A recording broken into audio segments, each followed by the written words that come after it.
Hold on hold on Tavarekere ಹೇಳ್ಕೊಳ್ಳಿ. ಯಾವ ತಾವರೆಕೆರೆ ಏನ್ ನಿದ್ದೆ ಮಾಡ್ತಾ ಇದ್ಯಾ? ಇಳಿಯಪ್ಪ. ಒಳ್ಳೆ ಆಸಾಮಿ ಕಣಯ್ಯ, ನನ್ನೇ ತಾವರೆಕೆರೆ ಮಾಡ್ಬಿಟ್ಟಿಯಲ್ಲ.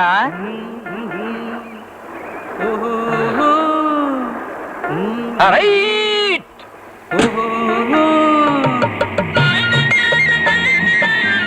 ಏನಪ್ಪಾ ಇದು? ಈ ಕಾಡಲ್ಲಿ ತಂದಿಳಿಸ್ಬಿಟ್ಟು ಭರ್ರಂತ ಹೊರಟೆ ಹೋದ್ನಲ್ಲಪ್ಪ. ರೇ ಯಜಮಾನ್ರೆ, ನಮಸ್ಕಾರ. ನಮಸ್ಕಾರ. ಇಲ್ಲಿ ತಾವರೆಕೆರೆ ಎಲ್ಲಿದೆ? ಇದೇ ತಾವರೆಕೆರೆ. ಇದೇನಾ?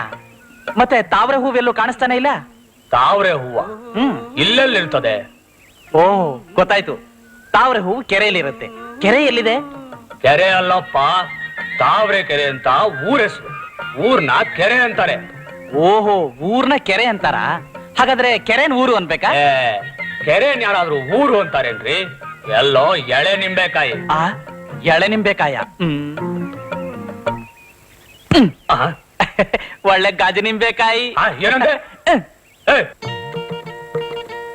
ದೇವ್ರೆ, ತಂದೆ ಹತ್ರ ಚಾಲೆಂಜ್ ಹಾಕಿ 100 ರೂಪಾಯಿ ತಗೊಂಡ್ ಬಂದಿದ್ದೀನಿ.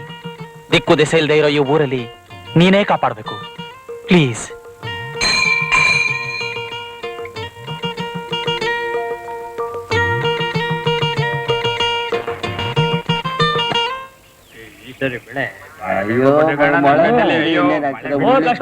ನಮಸ್ಕಾರ ಸ್ವಾಮಿ.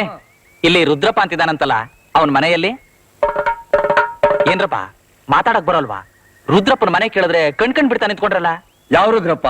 ಅದೇ ಮೊದ್ಲು ಮಿಲಿಟರಿಲಿ ಇದ್ನಂತೆ, ಈಗ ಲಾಟಿ ಹೊಡಿತಿದ್ದಾನಂತಲ್ಲ.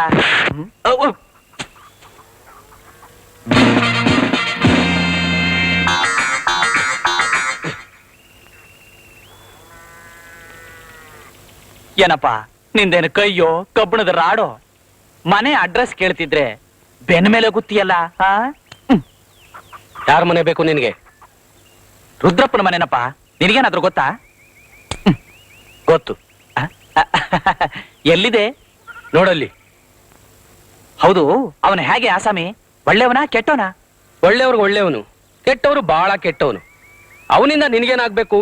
ನನಗ ಆ ರುದ್ರಪ್ಪ ಇದಾನಲ್ಲ, ಈಗ ಅವನು ಮನೇಲಿದ್ದಾನ? ಇಲ್ಲ. ಹಾಗಾದ್ರೆ ಎಲ್ಲಿರ್ತಾನೆ? ನಿನ್ನ ಎದುರಿಗೆ ನಿಂತಿದ್ದಾನೆ. ನೀವೇನಾ? ನೀವು ಯಾರೋ ಅಂತ ತಿಳ್ಕೊಂಡು ಏನೇನೋ ಮಾತಾಡ್ಬಿಟ್ಟೆ. ದಯವಿಟ್ಟು ನನ್ ಕ್ಷಮಿಸಿ. ಹೇಳು, ಪರವಾಗಿಲ್ಲ. ಯಾರು ನೀನು? ನನ್ನ ಹೆಸರು ಆನಂದ್ ಅಂತ, ಬೆಂಗಳೂರಿಂದ ಬಂದಿದ್ದೀನಿ. ನಿಮ್ ಸ್ನೇಹಿತರಂತಲ್ಲ ರಾಜಶೇಖರ್, ಅವರು ನಿಮ್ಗೊಂದು ಲೆಟರ್ ಕೊಟ್ಟು ಕಳಿಸಿದ್ದಾರೆ. ಓ, ರಾಜಶೇಖರ್ ಕಳ್ಸಿರೋ ಹುಡುಗನ ಮೊದ್ಲೇ ಹೇಳ್ಬಾರ್ದಾಗಿತ್ತಾ? ನಮ್ಮ ಹುಡುಗನೆ. ನೀವ್ ಹೋಗಿ. ಹೌದೌದು, ನೀವ್ ಹೋಗಿ. ಒಳ್ಳೆ ರಾಮಾಯಣ ಆಯ್ತಿದು. ಹೌದು, ನಿನ್ ರಾಜಶೇಖರ್ಗೆ ಏನಾಗ್ಬೇಕು? ಅವರು ಅವ್ರ ಮನೇಲಿ ನಾನು ಕೆಲಸ ಮಾಡ್ತಿದ್ದೆ. ಪ್ರಿಯ ಸ್ನೇಹಿತ ರುದ್ರಪ್ಪನಿಗೆ ರಾಜಶೇಖರ್ ಮಾಡುವ ನಮಸ್ಕಾರಗಳು. ಈ ಕಾಗದ ತಂದಿರುವ ಹುಡುಗ ಆನಂದ್ ಅಂತ. ಇವನಿಗೆ ಬಂಧು ಬಳಗ ಯಾರೂ ಇಲ್ಲ, ಅನಾಥ. ಇವನನ್ನು ಕಾಪಾಡೋ ಜವಾಬ್ದಾರಿ ನನ್ನ ಮೇಲೆ ಬಿದ್ದಿದೆ. ಹುಡುಗ ಒಳ್ಳೆಯವನು, ಆದ್ರೆ ಜವಾಬ್ದಾರಿ ಇಲ್ಲದೆ ಬೆಳೆದಿದ್ದಾನೆ. ಪ್ರಾಪಂಚಿಕ ವ್ಯವಹಾರ ಜ್ಞಾನ ಗೊತ್ತಿಲ್ಲ. ಇಲ್ಲಿ ನನಗೆ ಕೆಲಸದ ಒತ್ತಡ ಜಾಸ್ತಿ. ಇವನ ಕಡೆ ಗಮನ ಕೊಡೋದಕ್ಕೆ ಸಾಧ್ಯವಾಗ್ತಿಲ್ಲ. ನೀನು ಈ ಹುಡುಗನ್ನ ನಿನ್ನ ಹತ್ರನೇ 1 ವರ್ಷ ಕೆಲ್ಸಕ್ಕೆ ಇಟ್ಕೊಂಡು ಜೀವನದ ಕಷ್ಟ ಸುಖ ಪರಿಚಯ ಮಾಡಿಸಿ ಇವನ್ನು ಒಬ್ಬ ಮನುಷ್ಯನಾಗೋ ಹಾಗೆ ಮಾಡು. ಒಂದು ಪಕ್ಷ ಇವನನ್ನ ಪಳಗಿಸೋದಿಕ್ಕೆ ನಿನ್ನಿಂದ ಸಾಧ್ಯವಾಗದೆ ಇದ್ರೆ, ಅಥವಾ ಇವನೇನಾದ್ರೂ ತಪ್ಪು ಮಾಡಿದ್ರೆ ತಕ್ಷಣ ಬೆಂಗಳೂರಿಗೆ ಕಳಿಸ್ಬಿಡು. ಅಯ್ಯೋ, ಊರಿಗೆ ಮಾತ್ರ ಕಳಿಸ್ಬಿಡ್ಬೇಡಿ. ನೀವ್ ಹೇಳ್ದ ಹಾಗೆ ಕೇಳ್ಕೊಂಡು ಇಲ್ಲೇ ಇರ್ತೀನಿ. ಅಲ್ಲಪ್ಪ, ನೀನ್ ಸಿಟಿಲಿ ಬೆಳೆದ ಹುಡುಗ, ಈ ಹಳ್ಳಿಲಿ ಹೇಗಿರ್ತೀಯಾ? ಏನ್ ಕೆಲಸ ಮಾಡ್ತೀಯಾ? ನೀವೇನ್ ಕೆಲಸ ಕೊಟ್ರು ಮಾಡ್ತೀನಿ. ಸರಿ, ಬಾ ಮನೆಗೆ ಹೋಣ.